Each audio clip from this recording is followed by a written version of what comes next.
Comece o dia bem informado com a equipe de jornalismo da Verde Vale FM. No ar, Jornal Verde Vale. 6h36. Olá, muito bom dia para você. Estamos começando pela Verde Vale FM, uma emissora do Sistema Verde Vale de Comunicação, mais uma edição do Jornal Verde Vale. Comigo aqui na bancada, Daliana Oliveira, muito bom dia. Muito bom dia para você, Wesley, bom dia para todo mundo que acompanha a nossa programação aqui na Verde Vale FM, agora 6h36. Confira agora os destaques das últimas 24 horas. Jornal Verde Vale. Polícia Federal faz mega operação contra grupo que vendeu 43 mil armas a facções. Prefeita interina de Iporá faz limpa em todo o secretariado e anuncia novos nomes. Polícia descarta primeiro suspeito do caso Amélie e revela homem de 38 anos como autor. CBF levará taças para jogos de Palmeiras, América Mineiro e Flamengo. Polícia Federal deflagra operação para desarticular contrabando milionário de grãos. CBF vai entregar proposta para Brasil sediar a Copa Feminina de Futebol. Pesquisa aponta 3 em cada 4 mulheres já sofreram violência fora de casa. Os detalhes destas e outras notícias você vai conferir a partir de agora, aqui no Jornal Verde Vale. A notícia em primeira mão. Jornal Verde Vale. Jornal Verde Vale. Verde Vale. Notícias do Brasil. Uma ótima manhã de quarta-feira para você. Sejam todos bem-vindos e bem-vindas a mais uma edição do Jornal Verde Vale. A Polícia Federal está cumprindo 85 mandados no Brasil, nos Estados Unidos e no Paraguai, em uma mega operação que busca um grupo suspeito de entregar 43 mil armas aos chefes das principais facções brasileiras. Dos 85 mandados, 25 são de prisão preventiva, 6 de prisão temporária e 54 de busca e apreensão. No Brasil, os mandados foram cumpridos no Rio de Janeiro, São Paulo, Paraná, Distrito Federal e Minas Gerais. O alvo principal da operação é Diego Hernandirizio, considerado um dos maiores contrabandistas da América do Sul. A movimentação proveniente da entrega de armas teria sido em torno de 1,2 bilhão de reais durante 3 anos. A empresa investigada como responsável pela importação teria sede em Assunção, no Paraguai. Os fabricantes europeus estão localizados na Croácia, Turquia, República Tcheca e Eslovênia. O processo corre na 2ª Vara Federal de Salvador, na Bahia. A operação é realizada pela Polícia Federal na Bahia em parceria com o Ministério Público Federal e cooperação internacional com a Secretaria Nacional Antidrogas do Paraguai, com o Ministério Público do Paraguai. Participam ainda a Força Tarefa Internacional de Combate ao Tráfico de Armas e Munições, composta pela Homeland Security e a Secretaria Nacional de Segurança Pública. As investigações tiveram início na Bahia em 2020, quando pistolas foram encontradas no interior do estado. As armas eram importadas da Europa, iam para o Paraguai, revendidas a grupos que atuavam na fronteira entre os países e então revendidas a facções brasileiras. Depois de 3 anos, foram realizadas 67 apreensões que totalizaram 659 armas apreendidas no Brasil em 10 estados: Rio Grande do Sul, Santa Catarina, Paraná, Mato Grosso do Sul, São Paulo, Rio de Janeiro, Minas Gerais, Espírito Santo, Bahia e Ceará. E o presidente Lula decidiu não ir à posse de Javier Milei na Argentina e optou por enviar apenas o chanceler brasileiro Mauro Vieira como seu representante. O evento vai acontecer no domingo em Buenos Aires. Segundo auxiliares, Lula avaliou que não haveria clima para ele próprio comparecer à posse após ter sido xingado por Milei durante a campanha. Milei mudou de postura e passou a fazer gestos em direção ao presidente brasileiro. O mais contundente deles foi enviar uma carta convidando Lula para a posse e falando em construção de laços entre os dois países. O chefe do Palácio do Planalto, porém, foi aconselhado a não comparecer à posse mesmo assim. O petista chegou a cogitar enviar o vice-presidente Geraldo Alckmin como seu representante, mas descartou a hipótese posteriormente. 6h40, pesquisa: 3 em cada 4 mulheres já sofreram violência fora de casa. Carolina Cassola, quem nos traz os detalhes dessa triste estatística. A insegurança é uma realidade para a maioria das mulheres brasileiras quando saem de casa. 74% já passaram por situações de violência quando se movimentavam pela cidade. E 88% conhecem pelo menos uma mulher que foi vítima de violência quando se deslocava. Na maioria dos casos, elas estavam a pé ou dentro do ônibus, quando receberam olhares insistentes e cantadas inconvenientes, ou foram vítimas de importunação e assédio sexual, ou ainda assalto ou furto. As constatações são da pesquisa realizada pelo Instituto Patrícia Galvão e Locomotiva, com apoio da Uber. Jacira Mello, diretora do Instituto Patrícia Galvão, também cita outras percepções relatadas pelas mulheres. A pesquisa também revela que, por medo, as mulheres adotam suas próprias estratégias de proteção, como, por exemplo, evitar sair sozinha ou à noite.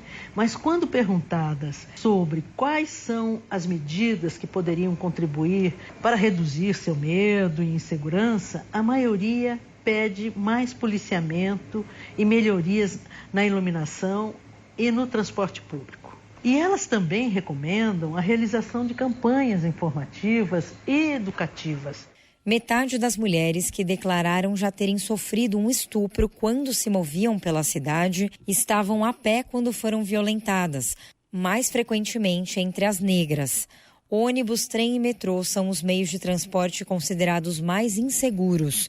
Para elas, o carro particular é o meio que traz mais segurança. E o veículo por aplicativo é eleito o mais seguro para mulheres do que o transporte público. Quem analisa é Natália Falcon, gerente de comunicação para assuntos de segurança da Uber. Apoiar essa pesquisa, inclusive, faz parte desse compromisso de fortalecer iniciativas voltadas para proativamente enfrentar a violência de gênero no nosso país, que é um problema muito estrutural, que está muito presente no dia a dia das mulheres. E quando a gente vê dados, como que a pesquisa trouxe, de que o transporte por aplicativo é considerado o meio mais seguro para as mulheres depois do carro particular, e acima do transporte público, a gente vê que está no caminho certo. Mas a gente sabe que também tem um longo processo aí pela frente, se tratando de um problema tão complexo no nosso país como é a violência de gênero. O estudo online teve abrangência nacional e ouviu 1.618 mulheres com 18 anos de idade ou mais entre os dias 27 de setembro e 18 de outubro deste ano. Agência Rádio Web, produção e reportagem, Carolina Cassola. Jornal Verde Vale. Notícias de Goiás. 6h43. E a prefeita interina de Iporá, Maísa Cunha, assumiu o cargo na tarde desta segunda-feira e já anunciou uma revolução no secretariado. Todos os titulares da gestão na Soitan Leite foram exonerados. A lista conta com o primeiro escalão formado majoritariamente por mulheres. Todos os secretários eram muito vinculados à Soitan Leite. Se ela não fizesse essa atitude, por mais radical que fosse, não teria governabilidade. Foi o que destacou uma fonte próxima à atual prefeita. A posse dela foi discreta, sob muita tensão entre os parlamentares. Havia receio de que simpatizantes do prefeito afastado poderiam tentar evitar a solenidade, partindo para a violência contra os envolvidos. Nos bastidores, a cidade comenta que os agora ex-secretários e advogados do gestor tentaram até o último momento adiar que Maísa assumisse. Enquanto Maísa tomava posse na prefeitura de Iporá, a defesa do prefeito afastado na Soitan Leite corre contra o tempo para que o gestor responda aos questionamentos feitos pela Comissão Especial de Inquérito que apura irregularidades na sua gestão. Presidida pela vereadora Hebe Keller, do Republicanos, o colegiado aguarda até hoje, quarta-feira, as respostas. E o governador Ronaldo Caiado afirma que o presidente da Assembleia Legislativa, o deputado Bruno Peixoto, tem toda a independência para articular os projetos que quiser tocar e que não vai falar das eleições para prefeito de Goiânia nesse momento. Bruno é pré-candidato e tenta conquistar o apoio da base governista. Caiado era questionado sobre um eventual apoio a Bruno Peixoto, que articula candidatura ao Paço Municipal no ano que vem. Em uma polarização dentro da própria base governista entre o deputado estadual e o ex-prefeito de Trindade, Jânio Darro, o governador diz que não vai se manifestar e que tudo tem o seu tempo para a decisão. Enquanto Caiado concedia entrevista, o vice-governador e presidente estadual do MDB, Daniel Vilela, também falava sobre os rumos de Goiânia em 2024. Para ele, é natural que Jânio e Bruno tentem seus respectivos espaços na disputa. Major do Corpo de Bombeiros dá dicas de como os pais devem agir e orientar os filhos para evitar acidentes domésticos com crianças neste período de férias que se avizinha. A reportagem é de Rafael Mesquita. Época de férias escolares é sinônimo de diversão, mas os pais ou responsáveis precisam ficar atentos para evitar os temidos acidentes domésticos. O subchefe da Assessoria de Comunicação do Corpo de Bombeiros, Major Pedro Neri, alerta que em cada ambiente da casa deve-se ter um cuidado especial. Todos os ambientes domésticos, eles apresentam algum tipo de risco para a criança, né? Vamos começar pela cozinha, que é um dos principais riscos que a gente pode citar, né? Como queimaduras. Às vezes o material de limpeza tem aquela cor mais atrativa para a criança, né? Então, aquela cor ela pode confundir com suco, com refrigerante. Então, esses objetos devem ser colocados na parte mais alta da cozinha. Na sala, às vezes tem a questão do choque elétrico. As crianças podem se mexer no fio, né, de eletrônicos, né? O celular que estiver carregando, evitar usar o celular que está carregando, né? No quarto, evitar que a criança tenha acesso aos remédios que estejam guardados ali na gaveta, né? Os móveis devem ser afastados da janela para a criança não ter acesso à janela e possa cair, né? Ter uma queda ali no apartamento, no sobrado. Além dos cuidados nos ambientes dentro de casa, o major do Corpo de Bombeiros afirma que é preciso atenção também nas áreas comuns dos condomínios. As crianças não devem andar de elevador sozinhas. Piscinas de condomínio também, as piscinas devem ter barreiras físicas que as crianças acessem aquele local, né? E os playgrounds, né? Devem ter uma inspeção ali para evitar pontas de prego, pontas de parafuso, objetos cortantes, lâminas cortantes, né? E deve ter também indicação de faixa etária de uso, né? Os afogamentos são o segundo maior tipo de acidentes com mortes de crianças entre 1 e 4 anos de idade. Só perdem para os acidentes de trânsito. Segundo os bombeiros, a quantidade desse tipo de ocorrência aumenta consideravelmente neste período de férias. A Vanessa Cristina, mãe da pequena Alana Naves, de 5 anos de idade, está sempre atenta para evitar acidentes domésticos com a filha. Ela disse que nas férias esse cuidado é redobrado. A gente sempre fica de olho. Quando tem piscina, a gente fica olhando, não deixa ir sozinha, né? Questão também da cozinha, faca. Então, sempre a gente está junto. Ou eu, a minha filha mais velha, ajuda a cuidar. De acordo com os bombeiros, sufocamento, queimaduras e quedas são os tipos de acidentes domésticos mais comuns. Os ambientes que acontecem mais ocorrências graves são na cozinha, área de serviço e banheiros. Em caso de acidentes, a recomendação é que os pais mantenham a calma e acionem imediatamente os bombeiros pelo 193 ou o SAMU no número 192. Rafael Mesquita, da Agência Brasil Central. Jornal Verde Vale. Esportes.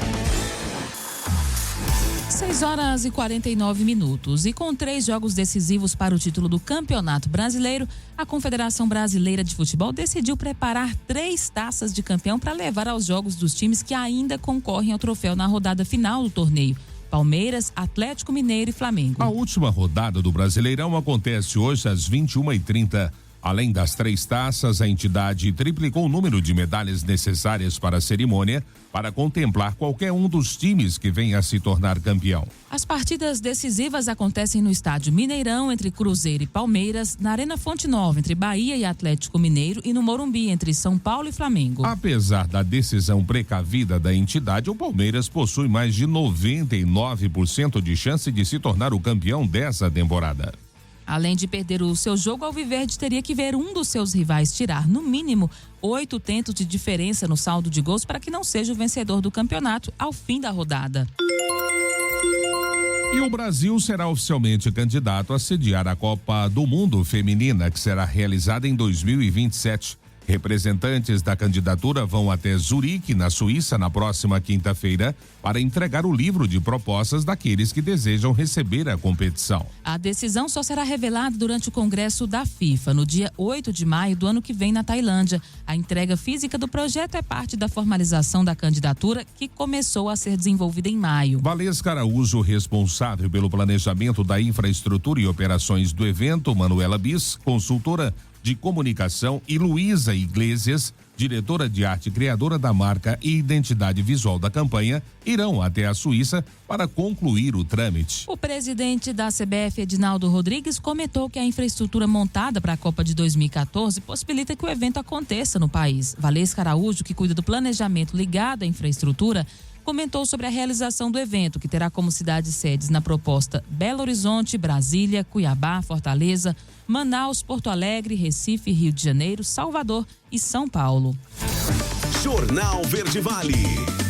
Agronegócios. 6h51 e a Polícia Federal deflagrou na manhã de ontem operações Dangerous e Pascoal, ambas para desarticular uma organização criminosa que movimentou 3,5 bilhões de reais nos últimos 5 anos por meio do contrabando de grãos, especialmente soja e milho, assim bem como fertilizantes. Ao todo foram apreendidas 171 toneladas de soja, farelo de soja e milho. A ação mobilizou 200 policiais para cumprimento de 59 mandados de busca e apreensão e 16 mandados de prisão em 5 estados: São Paulo, Santa Catarina, Tocantins, Maranhão e Rio Grande do Sul. A instituição também contou com o apoio da Brigada Militar, da Receita Federal, Receita Estadual do Rio Grande do Sul e da Polícia Rodoviária Federal.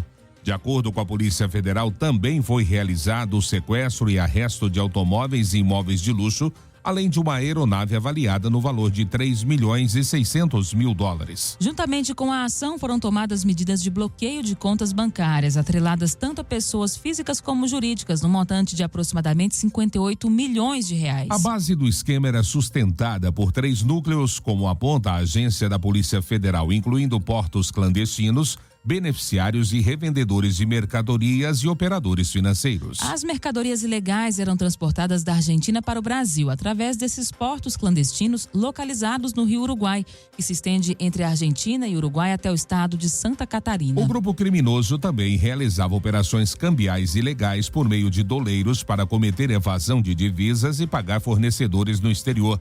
2 empresas envolvidas nessas operações adquiriram criptoativos no valor de R$1,2 bilhão.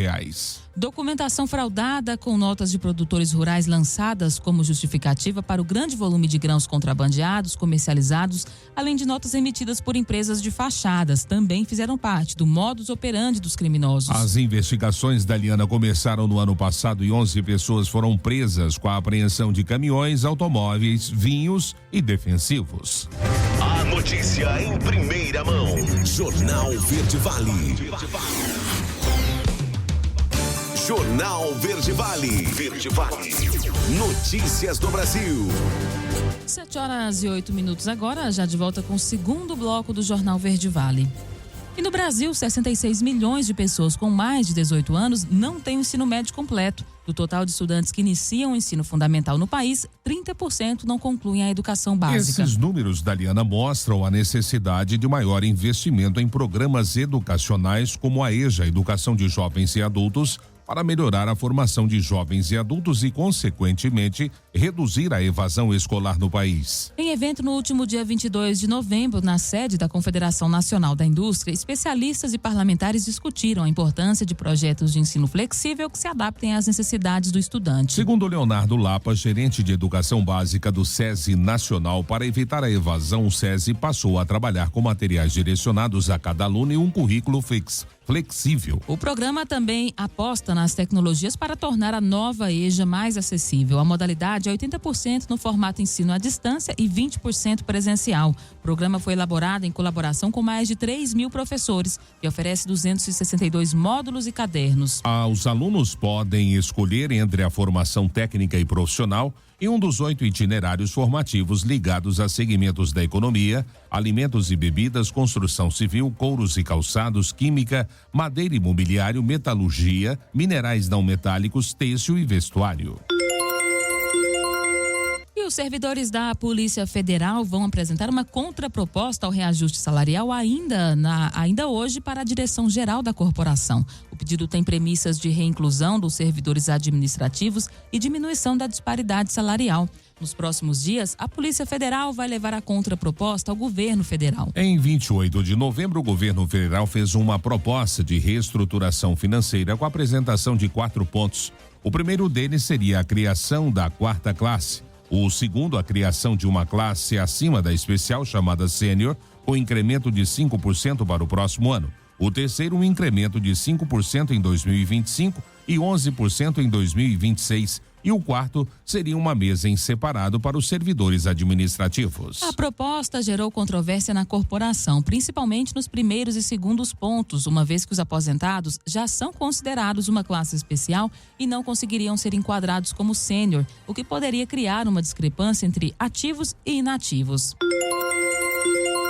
7 em cada 10 brasileiros já vivenciaram dramas climáticos. Quem traz os detalhes é Alain Barbosa. Chuvas intensas, tempestades, enchentes, queimadas e um calor insuportável. 7 em cada 10 brasileiros já vivenciaram pelo menos um evento extremo por conta das mudanças climáticas, segundo pesquisa do Instituto Polis. Diretor executivo da organização, Henrique Frota, explica que a população tem a percepção do principal fator da crise, o uso de combustíveis fósseis, principalmente o petróleo, para 73% dos entrevistados. Talvez o dado mais importante e que revele também como a população brasileira avança em relação à percepção sobre esses fenômenos é o vínculo direto que as pessoas percebem em relação às fontes de energia não renováveis e o agravamento da crise climática.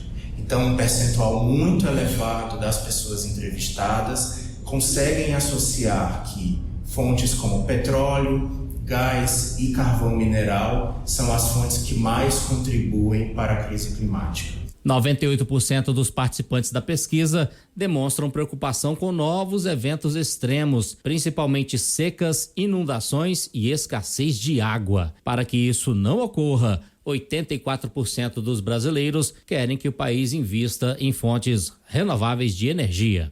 Essas informações demonstram que progressivamente há um custo político muito elevado na tomada de decisões governamentais ou legislativas no sentido de apoiar ou oferecer subsídio para os combustíveis fósseis, como vem acontecendo. A pesquisa foi realizada em parceria com o IPEC, Inteligência, Pesquisa e Consultoria Estratégica. 2.000 pessoas participaram de forma presencial em todas as regiões do país. Agência Rádio Web, produção e reportagem, Alain Barbosa. Jornal Verde Vale. Notícias de Goiás. 7h13. E a Polícia Civil descartou o primeiro suspeito do caso Amélia Vitória, de 14 anos, que desapareceu na última quinta-feira e teve o corpo encontrado no sábado em Aparecida de Goiânia. Um pedreiro de 47 anos chegou a ser preso e ter o carro e o celular apreendidos. A casa dele chegou a ser incendiada por populares, mas o real autor, segundo a corporação, é Janildo da Silva Magalhães, de 38 anos, e ele foi preso ontem. De acordo com a polícia, Janildo tem passagens por tráfico de drogas, homicídio e violência sexual. Ele teria praticado um crime semelhante em Rio Verde, em 2017, mas liberou a vítima, que identificou naquele momento. Possivelmente outras vítimas vão aparecer, é o que informam as autoridades em coletiva. Ainda na coletiva, os delegados Eduardo Rodovalho, de Aparecida de Goiânia, e André Bostestini, da Regional de Aparecida de Goiânia, destacaram que o acusado abordou de bicicleta a vítima na quinta-feira e a violentou pela primeira vez em um matagal. Depois ele andou mais de 6 quilômetros e ficou em um imóvel abandonado com ela, onde teria cometido abusos durante a noite. Em seguida, já na sexta-feira, ele a matou por asfixia e voltou para casa pela manhã. E a edição especial do Natal na Praça, promovida pelo projeto Cine Goiás Itinerante Natal na Praça, lançado pela Secretaria de Estado da Cultura, está em andamento desde a última sexta-feira. Com o intuito de levar o espírito natalino a 22 municípios goianos, o projeto oferece exibições gratuitas de filmes temáticos em locais públicos, sempre às 19 horas durante o mês de dezembro. A secretária de Estado da Cultura, Yara Nunes, destaca a relevância do acesso da população ao setor audiovisual, enfatizando o caráter mágico dessa época do ano. Ela ressalta que o projeto proporciona oportunidades para crianças que nunca assistirão ao filme e adultos que nunca tiveram acesso a uma tela de cinema. O Natal na Praça complementa o projeto Cine Goiás Itinerante, que visa democratizar o acesso ao audiovisual no interior do estado. Os principais pilares do projeto incluem a exibição de filmes que participaram do Festival Internacional do Cinema Ambiental FICA, além de ações de qualificação e promoção de arte cinematográfica para a população. O projeto Natal na Praça estará em Mineiros no dia 20 de dezembro. E o governo de Goiás iniciou a campanha Dezembro Vermelho, de luta contra a AIDS. A matéria é de Marcelo Tavares. A Secretaria de Estado da Saúde está realizando a campanha Dezembro Vermelho de luta contra a AIDS. No mês de dezembro, são intensificadas as atividades de combate a HIV, AIDS e outras infecções sexualmente transmissíveis, as ISTs.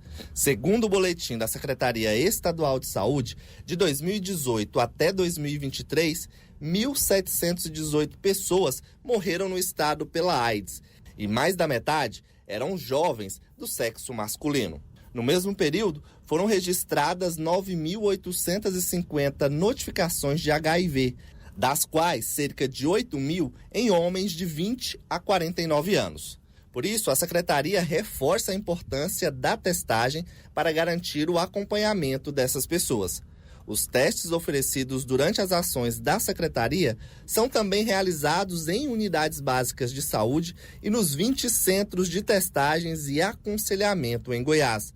Após o teste, se a pessoa necessitar de acompanhamento, é encaminhada a um dos 17 serviços de assistência especializada em funcionamento no estado. Se o município não dispuser do centro de testagem, a pessoa pode ser atendida nas unidades de saúde que realizam esses testes. De Goiânia, Marcelo Tavares para a Agência Cora de Notícias. Jornal Verde Vale. Esportes. 7h17. Prestes a fazer o seu último jogo com a camisa do Grêmio, Luiz Soares está de malas prontas para se juntar ao amigo Lionel Messi no Inter Miami, segundo a notícia da imprensa dos Estados Unidos. O camisa 9 e o clube estariam finalizando o acordo por 1 ano de contrato. A informação foi divulgada nesta quarta-feira pelo jornal Miami Herald. No início de novembro, o jornal uruguaio El País também já havia noticiado que Luizito estava acertado para atuar no clube da MLS após encerrar a sua passagem pelo clube gaúcho. Segundo a publicação americana, Soares pode ocupar uma das 3 vagas do Designated Player da equipe, destinada para jogadores com salários acima de $651 mil, o limite estabelecido em 2023.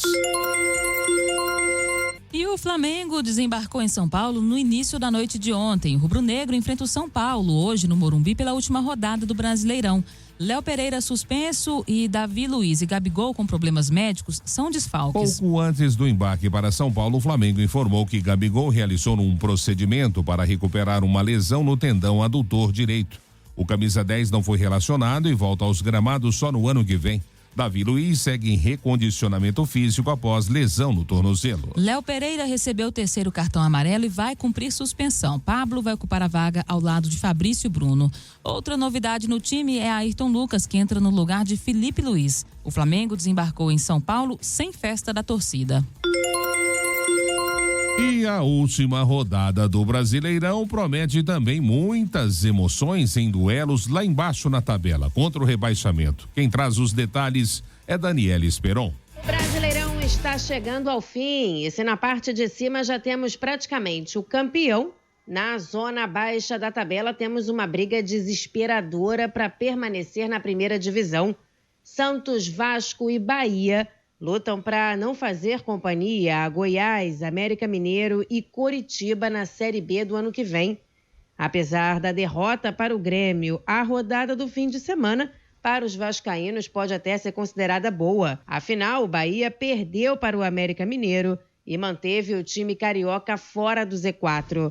Ramon Dias citou o nervosismo do time como grande adversário, mas conta com o apoio do torcedor para fazer o resultado necessário em casa na quarta-feira contra o Bragantino. Seguimos compitiendo y seguimos teniendo chances. Los 3 equipos están para retroceder, juegan de local. Así que el que tenga más coraje, el que tenga más determinación y el que gane o que empate, por ahí va a zafar. Hay 3, de los 3 tiene que retroceder 1. Dependemos de nosotros.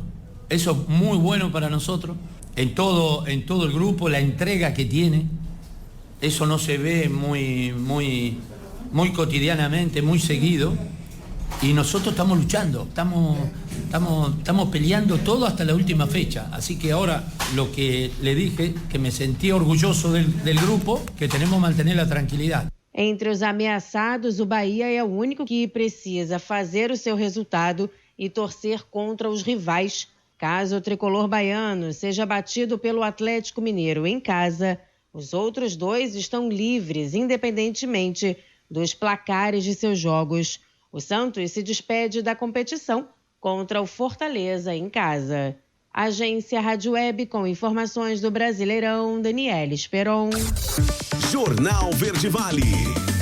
Agronegócios. 7h21. A exportação brasileira da carne bovina in natura em 2023 deve se consolidar como o segundo melhor ano da história, com volume de 2.200.000 toneladas exportadas, segundo estimativas da Scott Consultoria. No acumulado de janeiro a outubro, o Brasil exportou 1.600.000 toneladas, o que representa uma queda de 5,9% em relação ao mesmo período de 2022. No entanto, o mês de novembro foi o melhor novembro da história da exportação da carne bovina brasileira, com 188.000 toneladas embarcadas. Segundo Marina Guimarães, médica veterinária analista de mercado da Scott Consultoria, o bom desempenho é resultado de uma combinação de fatores, incluindo a alta demanda global por carne bovina, a desvalorização do real frente ao dólar e a abertura de novos mercados. O fim da obrigatoriedade da vacinação contra a febre aftosa em algumas regiões do Brasil também deve contribuir para o crescimento das exportações de carne bovina brasileira em 2024. Isso porque países como Japão e Coreia do Sul, que são exigentes em relação à qualidade da carne, só permitem a importação de carnes de países livres da febre aftosa sem vacinação. Jornal Verde Vale. Verde Vale. Notícias do Brasil. 7h22. Piso da enfermagem. Passe sobre salário da categoria pode chegar ao fim. Quem conta essa história é Lília Azevedo. Os enfermeiros, técnicos em enfermagem, auxiliares de enfermagem e parteiras de todo o país podem dar um fim às negociações que tratam do pagamento dos salários. O Supremo Tribunal Federal incluiu na pauta do julgamento que acontece em plenário virtual os embargos de declaração, recurso para questionar alguma contradição em decisões do tribunal contra a deliberação da própria corte na ação em que se discute o piso da enfermagem. A votação deve acontecer de 8 a 18 deste mês. Essa é a última fase do processo. Com a inclusão dos embargos de declaração no plenário virtual do STF, o conselheiro do Conselho Nacional da Enfermagem, Daniel Menezes, espera que os questionamentos levantados pelas entidades que representam a categoria sejam definidos. A carga horária ela seja aquela contratada, pelo empregador por conta do vínculo, e o piso se aplique sobre essa carga horária contratada. Então, a expectativa é que a gente possa, através de todos os elementos e as demais entidades que também questionam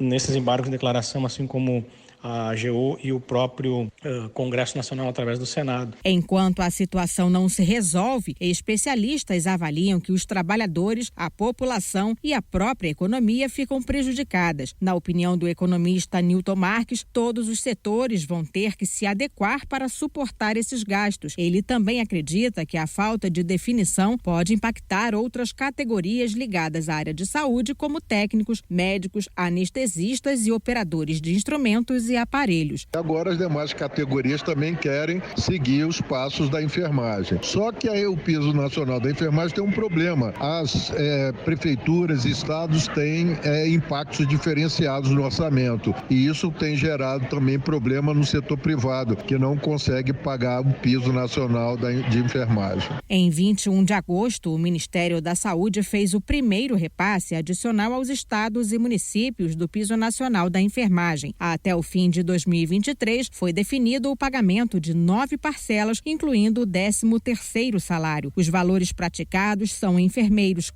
4.750, técnicos de enfermagem R$ 3.325 e auxiliares e parteiras R$ 2.235. Reportagem Lívia Azevedo.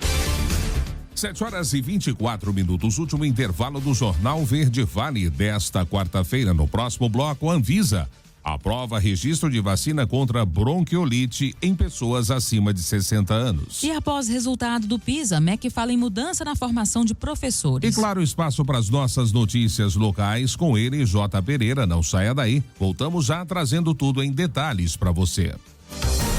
Jornal Verde Vale. Jornal Verde Vale. Verde Vale. Notícias do Brasil. 7h33, já de volta com o Jornal Verde Vale desta quarta-feira aqui pela Verde Vale FM, uma emissora do Sistema Verde Vale de Comunicação. Olha, a Agência de Vigilância Sanitária Anvisa emitiu um parecer favorável nesta última segunda-feira para o registro da vacina Arexvy, desenvolvida pela empresa GlaxoSmithKline, destinada à prevenção do trato respiratório inferior afetado pelo vírus sincial respiratório. Esse vírus é reconhecido como o principal agente causador da bronquiolite, uma condição debilitante que afeta especialmente crianças e idosos.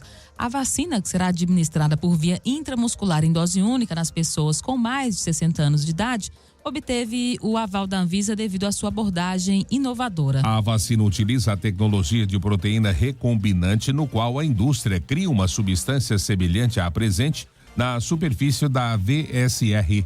Essa substância é empregada para estimular a produção de anticorpos fundamentais para o desenvolvimento da imunidade. A agência reguladora ressaltou a importância do registro prioritário da vacina, considerando a debilitação associada à bronquiolite e o impacto significativo que a doença tem na faixa etária acima de 60 anos. Essa população, de acordo com a Anvisa, enfrenta um alto índice de infecção causada pelo VSR, justificando a urgência na disponibilização do imunizante. E o Ministério da Educação e o Instituto Nacional de Estudos e Pesquisas Educacionais Anísio Teixeira, o INEP, confirmaram que diversas mudanças vão acontecer na área da formação de professores, principalmente com a reformulação das diretrizes curriculares nos cursos. Os órgãos abordaram o assunto em coletiva de imprensa nesta terça-feira, após um estudo internacional apontar que o Brasil está entre os 20 piores países em matemática e ciências. O Conselho Nacional de Educação e o MEC discutem mudanças, reformulações das diretrizes curriculares nacionais nas licenciaturas. Queremos fazer alterações ainda este ano para que seja possível fazer a revisão da licenciatura no ano que vem. O ENAD vai mudar, foi o que destacou o ministro da Educação, Camilo Santana. O ENAD é o Exame Nacional do Desempenho dos Estudantes. Além da prometida reformulação do exame, o ensino à distância dos cursos que formam professores também passarão por mudanças. 7h35 e o ministro Alexandre de Moraes, do STF, defende cassação de políticos que usarem inteligência artificial para criarem fake news. A matéria é de Yuri Hudson. O presidente do Tribunal Superior Eleitoral defendeu nesta segunda-feira a cassação de políticos e candidatos às eleições municipais do ano que vem que utilizarem a inteligência artificial para produzir e disseminar informações falsas. As novas tecnologias colocam em xeque a segurança das eleições municipais do próximo ano. A inteligência artificial no contexto político pode ampliar o alcance e também o convencimento de eleitores através de desinformação. Por exemplo, é possível com que inteligências artificiais simulem a fala de algum candidato ou até mesmo criem vídeos falsos com falas de algum opositor. Por isso, o presidente do Tribunal Superior Eleitoral defende uma aplicação de punições duras contra quem praticar esse tipo de crime. A inteligência artificial, para desinformar o eleitor, aquele que fraudou vídeos, fraudou áudios, para desinformar, só há uma sanção possível: cassação do registro, se já tivesse sido eleito, cassação do mandato e inelegibilidade. Porque senão, o crime vai compensar. Uma multa grande, não vão estar preocupados. Uma vez comprovado, não importa o momento em que for comprovado, se for antes da eleição, antes da diplomação, cassação do registro. Se for após o exercício do mandato, cassação do mandato e inelegibilidade. Para Alexandre de Moraes, os políticos que têm recursos para bancar inteligência artificial em prol da própria campanha não vão se preocupar em pagar uma multa, seja ela o valor que for. Por isso, ele defende que o Tribunal Superior Eleitoral e os tribunais regionais eleitorais atuem com veemência. Agência Rádio Web de Brasília, Yuri Hudson.